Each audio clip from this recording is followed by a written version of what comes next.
Morning বন্ধুরা, আশা করি তোমরা সবাই ভালো আছো। আমিও ভালো আছি। তো সকালবেলা বাজারে গেছিলাম, বাজার থেকে মাছ নিয়ে এসেছি। অল্প ট্যাংরা মাছ, চিংড়ি মাছ, অল্প কাটাপোনা মাছ আর মাছের ডিম। তো যে কিছু কিছু মানুষরা আছে জানো তো, পরচর্চা পরনিন্দা না করে থাকতে পারে না, তাদের পেটের ভাঁজ হজমই হয় না। হ্যাঁ, কেন তারা পরচর্চা পরনিন্দা না করে থাকতেই পারে না, অথচ তারা নিজেরাও কেউ ভালো নেই। তো মাছগুলো ধুয়ে পরিষ্কার করে নিয়েছি। এবার দেখো একটা সর্ষের তেলের প্যাকেট কেটে কৌটোতে ঢেলে নেবো।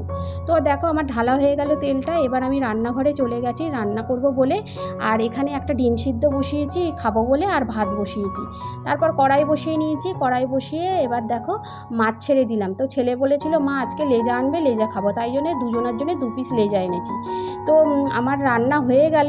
এই দেখো ভাত করেছি, আর এখানে ডালের বড়া করেছি, আর এখানে দেখো মাছের ডিম দিয়ে আর 2টো লেজা দিয়ে মাছের ঝোল করেছি। তো আমার মিনি ব্লগটা ভালো লাগলে একটা লাইক আর সাবস্ক্রাইব করে দিও বন্ধুরা। টাটা।